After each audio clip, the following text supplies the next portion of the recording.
Now, what we're going to talk about here is the background vocals that I got for this track, Drama Cursed. If you've been following along so far, you know exactly what's going on, so I don't have to cover the lead vox. We're going to go over the background vocals, which are these right here. Seat lay back to the max back. Lay back. Then we're going to cover the repeats. How I did those. Yeah, me. Hear that? Yeah, me. All right, and then the background singing portion, we're going to go over that. Okay, so first we're going to cover these stress left and rights. All right, so let's check out the stresses. Like I'm accomplishing something. Are we doing this for nothing? Everyone addicted for appeal to the public ended up convicted, maybe killed by the... So I kind of brought in the lead vocal there. So these stresses, what I do is I record them and then I kind of set the levels a little bit. But then what I'm going to do is I'm going to leave them. I'm going to bring up the inspector here.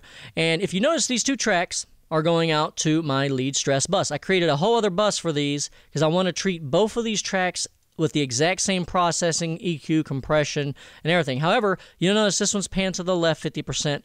This one's panned to the right 50%. That's going to depend on your instrumentation, where other instruments are, and where you want this to come in around the lead vocal, because this is adding emphasis to the lead vocal. Now, before I actually start doing any panning there down the center, I have these centered. I don't want to do any panning just yet when I'm doing my EQ and my compression, because I want them to kind of be behind the lead vocal, so if they're down the center like the lead vocal, when I start doing my mixing for them, I can start tailoring the EQ so I can actually start to hear them a little differently. When I compress them, I can actually hear them just a little bit differently. That way I'm not messing with my left and my right panning, and they're not really fooling my ears. I tend to do a lot of mono mixing. This is kind of a separate subject, but I tend to do a lot of mono mixing also to make sure everything sounds good in mono, and then I'll start to spray everything out after I got my compression and EQ kind of set up. Then I'll start panning it, and then I'll start doing even further mixing. So I just thought I'd let you guys know about how it's panned also.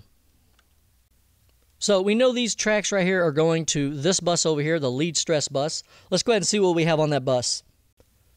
First up, we got an EQ, and if we notice, it's pretty much the same EQ that's used on my lead vox, but let's go check it out. When I double-click this one over here that's on the lead vox track, I can just switch between the tracks, and you can actually see the EQ that's at top, how this one, I got it up to 160 hertz, but over here I got it rolled just a little bit thinner and some other stuff going on over here. So what's happening is, I'm basically, these lead stresses, I'm removing a lot more of the lower frequency, because if I don't, adding these two vocals together, the lower frequency will start to build up, and it'll create more muddiness, a boxy sound. But also, I want these vocals to sound a little bit more distant and different, so I want them to sound a little bit thinner. That's what I was going for, all right? If you want to make them sound a little bit more distant, one trick is to basically bring down, this goes for any vocals, if you want to make them sound further away, it's a trick where if someone is far away from you and they are talking to you, one reason why they sound distant, if they're in an open environment, is because the actual air around you is filtering out a lot of those higher frequencies. So they're going to seem,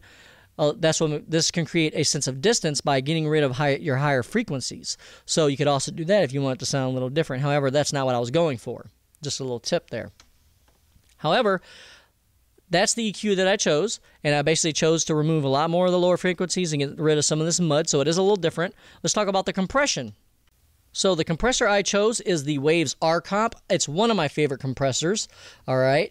This is probably one of my go-to compressors because you can do so much with it. Now, as you can see, I have ARC on. I have it set to electro mode, and I got the warm, which adds some low-frequency harmonics, some warmth to this vocal, all right? As you can see, I'm using a very fast attack. The reason why I'm using a fast attack on these background vocals, I tend to do that with a lot of background vocals. As I covered in the very first tutorial from the series, when it comes to attack on a compressor and vocals, or any instrument, if you use a very short attack time, you're going to smooth over the transients, which is not going to allow it to poke out of the mix as much. It's going to seem to give it some distance. So I could push something further to the back simply by lowering the attack time to a real fast attack.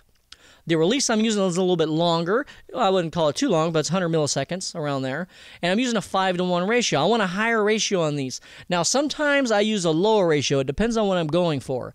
Sometimes for these stress overdubs, I might only use a 2-to-1 because I kind of want them to they add a bouncy feel. So with this high compression ratio, they're not really going to add that bounciness, because I'm getting rid of a lot of I'm really smoothing them down with a high ratio. But if I wanted to have this like bounciness to the track when my vocals come in for the stress overdubs, I would use a lower compression ratio. And of course, I'm doing my gain staging within this plugin by increasing the gain from within this plugin, and then I can do my further gain staging with this right here. So let's check out how much reduction I'm getting. Like I'm accomplishing something. Are we doing this for nothing? So as you can see, about 11.6 at the highest part. Like I'm accomplishing something. This will really smooth it. Also, you'll notice if you listen, this is just another little tip when it comes to compression, you can actually warm up a vocal by using a very fast attack time. It seems to add a little warm sound to it no matter which compressor you're using if you use a really fast attack time. So that's what I'm using for compression. Let's move on to the next EQ in line here. And once again, we have these little filters here where I'm basically doing some notch filtering. I'm not going to cover this. You guys already know all about this if you watch part 1 or 2. I believe it's part 1 of this tutorial series. I talk all about filtering and notch filters and stuff like that, so I'm not going to cover that. But you can see what I'm doing there. I'm doing some more notch filtering, removing some offending frequencies. The de-essing, pretty much the same as the other de-esser. However, it might be set a little different. Like I'm accomplishing something. So I don't have to go into this because remember in part 1 we talked about the de-esser and how I used it. So again, go to part 1. The lead verb, we don't really need to talk about that, and don't need to talk about, yeah, we need to talk about the delay. So what I got going on with this is a delay. Like I'm accomplishing something. I'm going to turn the delay up so you guys can hear it. Crank this up. Like I'm accomplishing something. Are we doing this for nothing? Now, the delay is not on the lead vocal. I have no delay going on this lead vocal. It's only on these overdubs, okay? Now, that's the way I chose to do delay in this instance. Now, let's go check out the delay that I'm using. I'm using the H delay stereo by Waves, and these are the settings I'm using. I got it set to the host tempo of 86 beats per minute. I'm using quarter note, and I have the high pass filter set to about 486, basically removing a lot of those lower frequencies for the actual double, or I should say the actual delayed vocal that's going to be coming in afterwards. If you listen, it's really thin. Like I'm accomplishing something. Okay, and I have a low pass, basically taking out all the higher frequencies, and that's brought down to 11 kilohertz, basically to make it sound like a little bit more distant. That's why it sounds more distant. Watch what happens when I bring this up. Like I'm accomplishing something. If I bring it down, are we doing this for nothing? it really makes it sound even more like lower, or distant, or muffled. All right, so basically removing some of the high frequencies to around 11K, somewhere around there. We'll just leave it right there. And I got the feedback. The feedback with your delay is what actually causes all of the repeats to echo out. So let's listen with the delay, with the feedback. Like I'm accomplishing something. Hear the something, something, something. Watch what happens when I take the feedback away. Like I'm accomplishing something. It only says it once. Like I'm accomplishing something. That's it. But I want a little bit of feedback, and this has to be done with the instrumental going, because if you don't have all the other instruments going, it's going to be kind of hard to hear how it fades off, how long it takes for the actual vocal to become non-noticeable with the feedback. Like I'm accomplishing something. Are we doing this for nothing?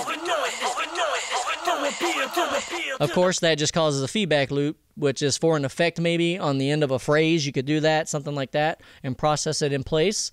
This analog, I don't turn it on.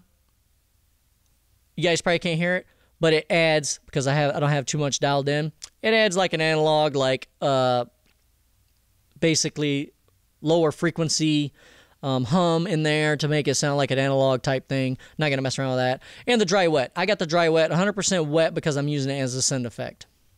So that's basically what I got. I'm not messing around with the modulation. I didn't want to modulate it. And you can also throw on this lo-fi. Like I'm accomplishing something.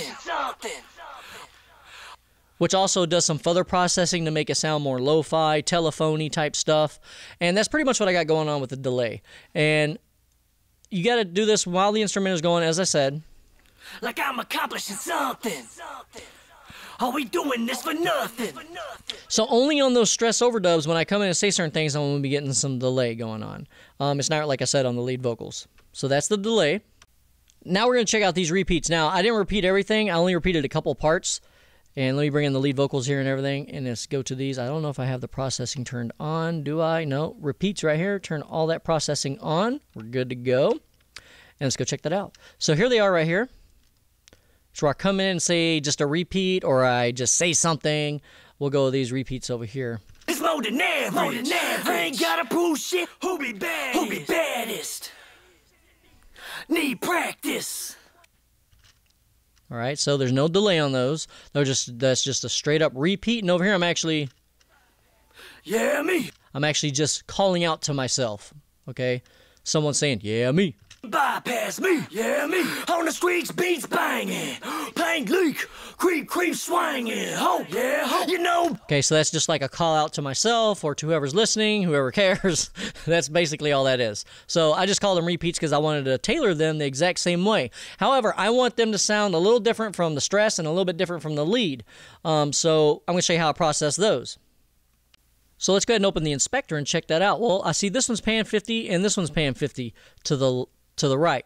I wasn't really too worried because, as you can see, they do not step on these overdubs, so I could actually pan them the same amount, so I wasn't too worried about them stepping on anything. Now, if it was coming in at the same time, because sometimes I do repeats, I do repeats on the exact same time that a vocal might be going, that's when I might do a different panning scheme. But I'm doing 50% to the left and 50% to the right, as you can see, and they are going to the repeats bus. Let's go check out that repeats bus right now.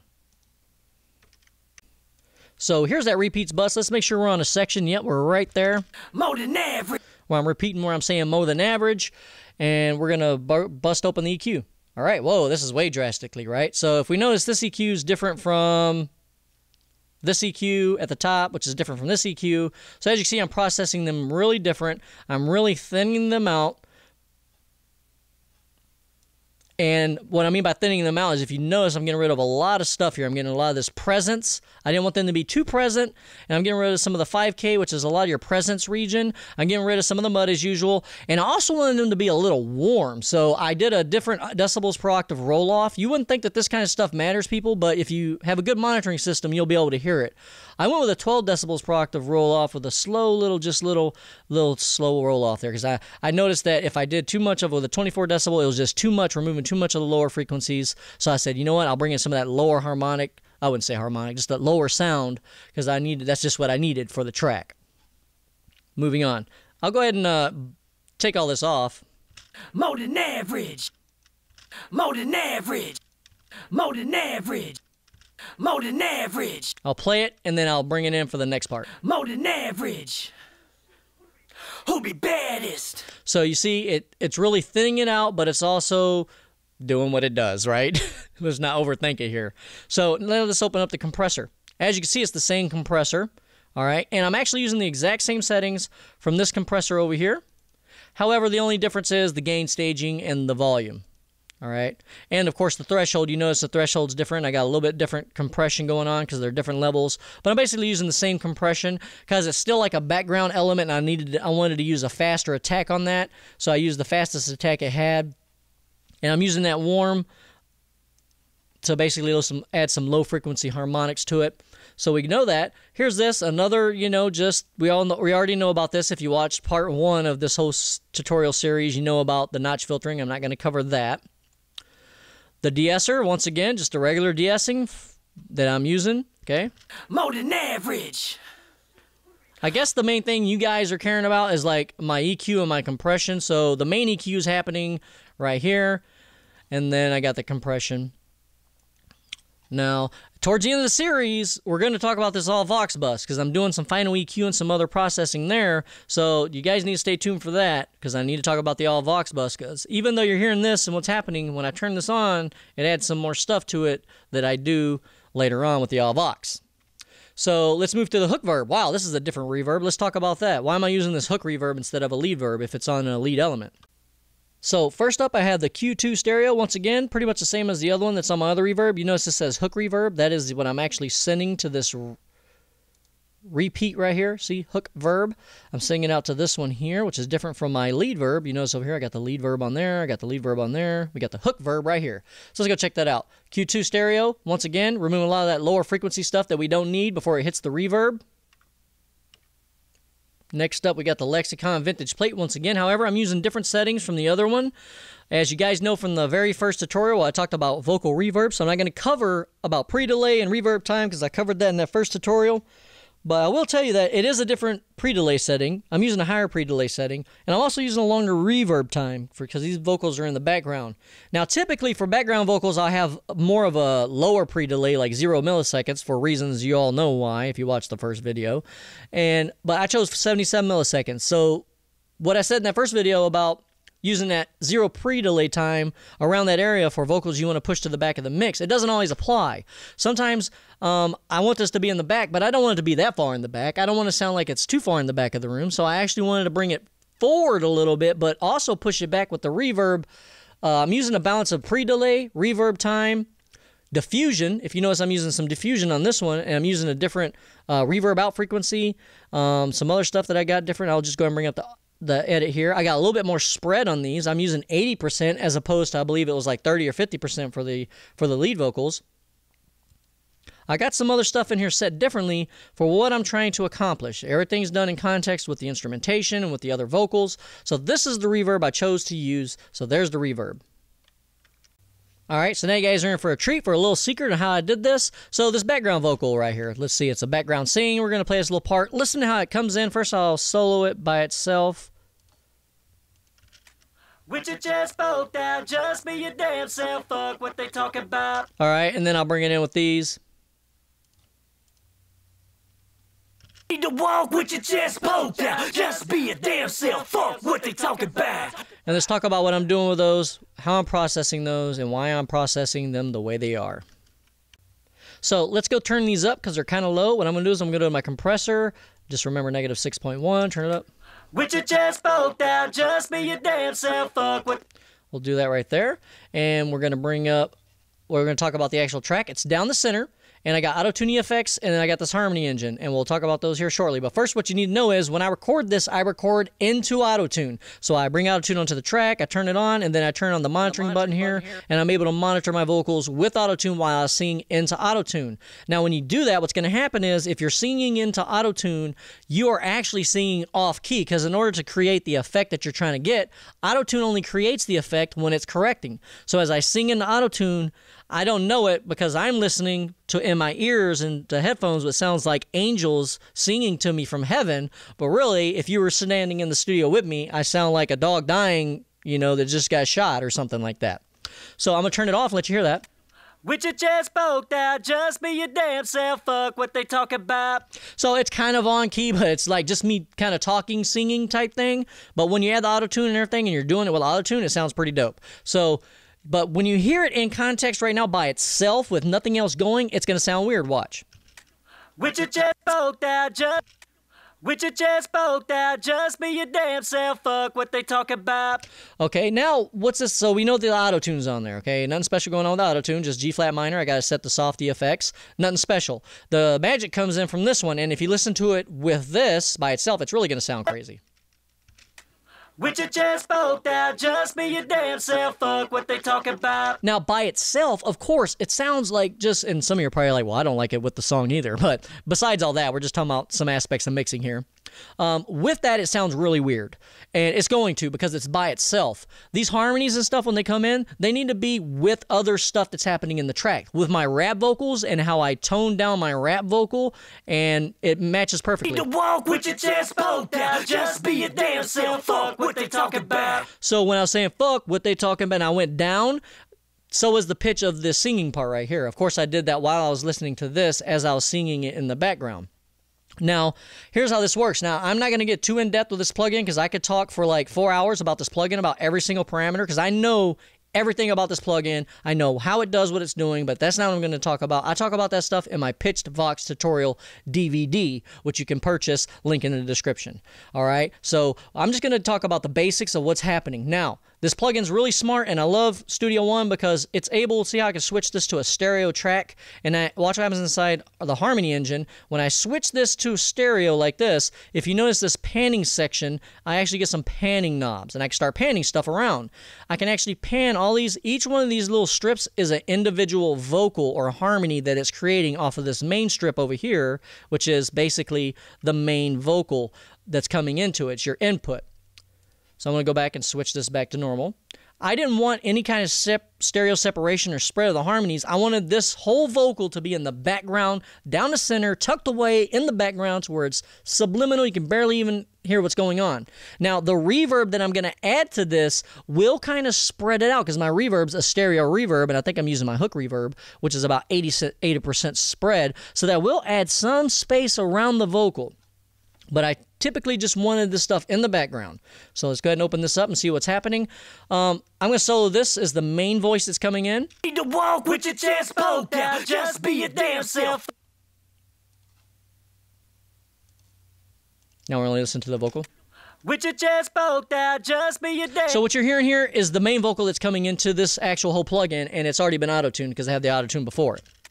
With your chest poked out, just be your... Now, once I start bringing in these other ones, let's bring in these two.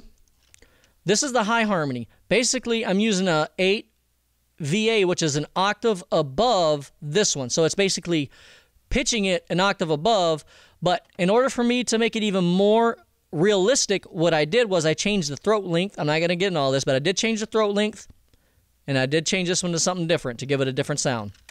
With your chest poked out, just be... So I'm going to play those only. With your chest poked out, just be your damn self. Fuck what they talking about. Sounds crazy, right? But that's an octave up, all right? And then where you get a lot of the robotic type sound, if you want to create a robotic sound, this is only one of the ways. I added in pretty hot. I brought them in pretty hot. With your chest poked out, just be your damn self. Fuck what they talking. Now, by itself, oh my God, what the hell is going on here, right? But when you bring it in context with everything else, and you actually do your mixing portion with the instrumental and everything, that's when you can start bringing those those lower and higher harmonies in and seeing how you like them mixed.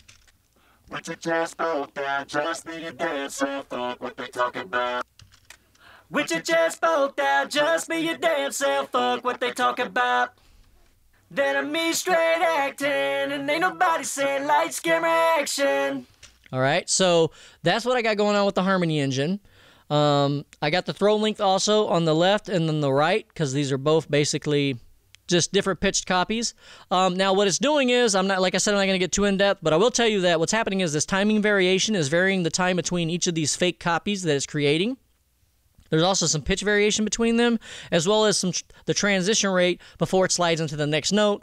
I can make it more non-humanized by going like that. I can make it seem more human by going like that. Long story. Just know that that's basically what this whole section down here. I'm not even using the choir section, so you don't need to worry about that. This is affecting it, the alto tenor range and the medium. But that's basically what's going on with that. I got some little harmonies coming in there. With your chest poked out, just be your damn self. Listening to it with everything going on into it. Need to walk with your chest poked out, just be your damn self. Of course, it's mixed too hot because you remember I brought it up, so let's bring those down.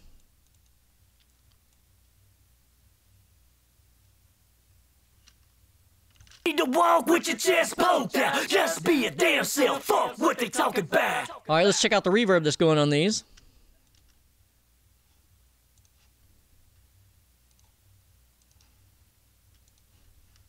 Here's the reverb. I'm using the hook reverb, and look at that. This is where a lot of the secret's coming in for how I'm making this sound so crazy, and that's the thickness slider. I'm using the same thickness that I use for my lead vocal. This thing has so many capabilities that you can use it for, depending on how you use it. Now, I got my regular hook reverb that we've already seen. We've already covered hook reverb, so I don't need to show you what's on the hook reverb. Just know it's the same reverb, and that's how much I'm using. And then the thickness, I got it dialed in more. With your chest poked out, just be your damn self. Fuck what they talk. Let's unmute it. With your chest poked out, just be your damn self. Fuck what they talking about. So now we can hear I didn't ever have the thickness on this whole time, but now as we see when we bring it in, it creates more of an effect. With your chest poked out, just be your damn self. Fuck what they talking about. That's where I'm able to bring up. Better me straight. That's where I'm able to bring up the left and the right and kind of bring it out, and so it's not just even though it's tucked in the background, I kind of bring it out just a little bit more forward by enveloping this vocal with this thickness, and it also creates like a nice little harmonic type sound when I'm adding in this thickness. So let's go check it out in context with everything else. With your chest poked out, just be your damn self. Fuck what they talking about. With your chest poked out, just be your damn self. Fuck what they talking about. Most people that I meet straight need to walk with your chest poked out. Just be your damn self. Fuck what they talk about. Most people that I meet straight acting, and ain't nobody said lights, camera, action. Of course, when you hear with the instrumental, if you've heard the song. Need to walk with your chest poked out. Just be your damn self. Fuck what they talk about. Most people that I meet straight acting, and ain't nobody said lights, camera, action. See, it's so subliminal, it's so small that some people don't even realize that it's there. And some people who have an ear can actually hear that what's going on. And like I said, some people just don't even realize that there's actually a background singing vocal. All right, so let's check out the EQ and compression I'm using for this back sing vocal. So let's bring the EQ up. What's going on here? Well, I love this EQ first off. It's by Waves, the Renaissance Equalizer. Now, it's not too intuitive as far as visually.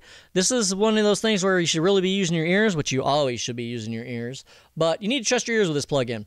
I got a lot of high-pass frequency going on here, high-pass filter, and I'm getting rid of a lot of those lower frequencies. I got a dip right here. As you can see, 1.6 at 439, getting rid of some of that mud. Right here for this vocal, the way I sung it on my microphone in my room with the tonality that I used, I was getting a little bit too much presence at 6,489, and I bumped that down a little bit.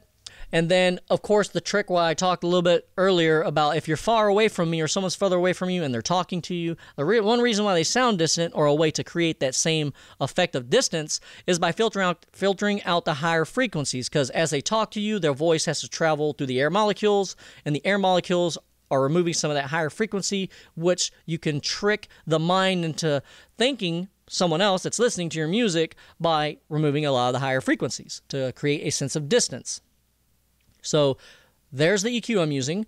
The compressor's up next. Again, the R-Comp. Love this compressor, one of my favorite ones. However, I'm using the smooth. I'm not using the warm. The warm, if you have a good monitoring system, you can pick up on that warm. You can hear the low frequency harmonics it's adding. I decided I didn't like the sound of that. I needed this just to be a smooth sound. No frequency harmonics added in the lower frequencies. I'm using electro as opposed to opto and the ARC algorithm for the attack release constant stuff. Now, right here, the attack and the release, you can see I got a slower attack. Now, you typically on a background vocal, I will use an attack that's faster. However, the reason why I'm using a little bit of a slower attack is because these vocals that are being sung are not really dynamic. They're pretty much, they don't have much transient material coming out and snapping out at you. So I needed to use, if I used a really fast attack time, they were going to be pushed far back too much. And I didn't want that. It'll really smooth them over, make them sound a little warmer, make them sound further and distant. So I wanted them to come out just a little bit, and that's why I used a 1.36 millisecond attack time. The release is, around 100 milliseconds. I used a 4.4 ratio on this just because of the dynamics were already pretty much in line. This is still a high ratio, but that's what I chose. Next up, we got some more EQ, and as you can see, I did some different notch filtering. I'm not going to cover this because I covered this in the first tutorial series, the first tutorial of this series, but basically, when you do this auto-tune, EFX, or Harmony Engine and stuff like that, it's going to add more frequencies that are going to be kind of annoying, so I got rid of a lot of those frequencies. So just know that if you're having a problem with auto-tune, it seems like it's adding too much annoying frequencies, just reach for your EQ and start finding out what those frequencies are so you can try and get rid of them, because it's going to make them kind of over the top. I have no de-essing going on with this. However, once we get to the all Vox bus in a separate tutorial, you'll see I got a de-esser on that. So that's all that's going on with that. I do have the hook reverb, as we've already discussed, and the thickness. This shouldn't even be here. That was something else I was going to add in, but I didn't. So that's pretty much what I got going on for this background singing vocal. I talked about the auto-tuning effects, gave you guys some tips on that, on the Harmony Engine, talked about that a little bit. We talked about all these different vocals, how I process them, the stress overdubs, the repeats, this background singing vocal. So that's pretty much some of the background vocal mixing techniques that I use. So to encompass everything, a lot of the background vocal stuff, to make something sound distant, you're going to, sometimes remove some of the higher frequencies to create that effective distance. You're going to want to adjust the compression, maybe a faster compression time so that on the attack to get smooth over some of those transients to push it to the back of the mix. Your reverb time and your reverb selection for something that you're going to push to the back. This is more of a background vocal. I know these aren't really background vocals, but they are kind of. But this is more of a typical background vocal, and that's pretty much the type of processing that I do. Now, one final thing I want to cover, and it's this introduction here. Turn on the instrumental.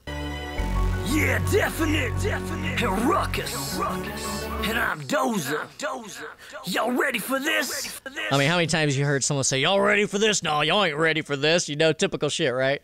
So that's me acting a fool, right? I'm saying Definite, which is the instrumental producer, along with Ruckus. They did a collaboration on the instrumental. So I had to call their name outs. I'm friends on Facebook with them, so we're cool. Yeah, definite, and ruckus.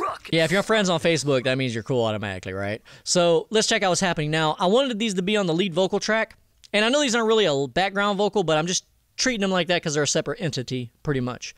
Here's my lead vocal track. We already know how I did that from the first tutorial from the series of this whole entire thing, but I'm processing them differently because I like Studio One because I could put event effects, basically effects directly on the events. Now, this was one whole event, but when I split it, because there was a little click in there, it actually created two whole events with their own plugins. So actually, when you split something, you actually get, they keep their effect properties and everything. Now, what I got on them, if I fly this down right here, is I can actually render it also, so it's not taking any processing power, but I don't need to because I got a lot of power in this computer. But what's happening is, I got this analog delay, so you're going to hear that. Yeah, definite.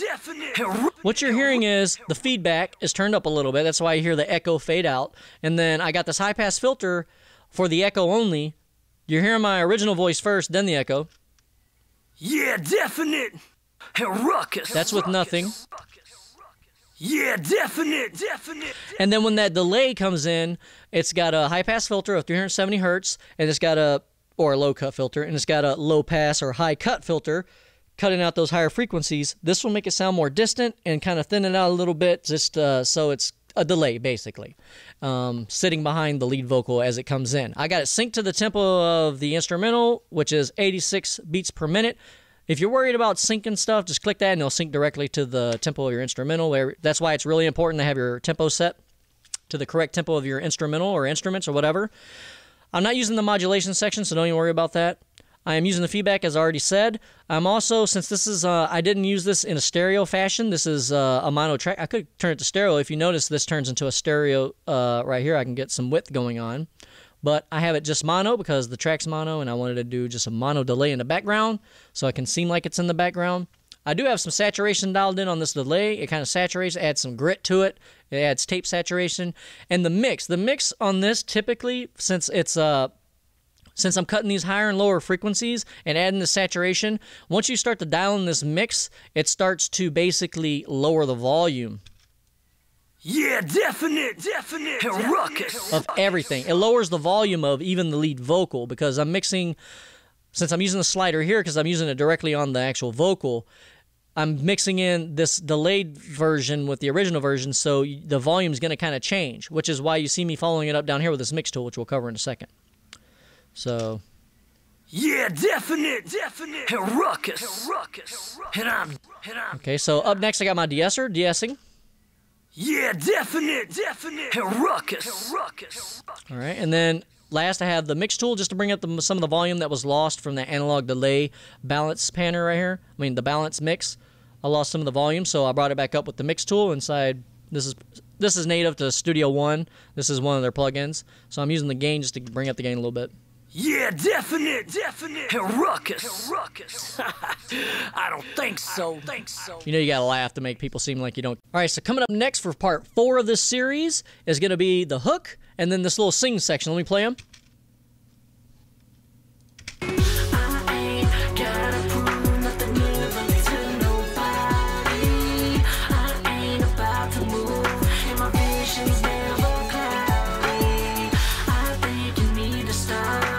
Alright, so then we got the sing section over here right after I'm rapping. I come in for a little sing bridge and then I go back into rapping. Sunshine in my life, watching clouds flow by. It's some days in my mind, I'll be doing time. Often wonder where the hell I'm going. Am I gonna make it? Am I holding all the right calls? Maybe I should bet them all. And if I throw them up, tell me how they gonna fall. Alright, so we're going to unravel some of that stuff, talk about how I did that in the next one. So if you like this video and it helped you out in any kind of way, don't forget to hit that like button. It'll help me out a lot. It'll help other people out get this video and get some learning going on.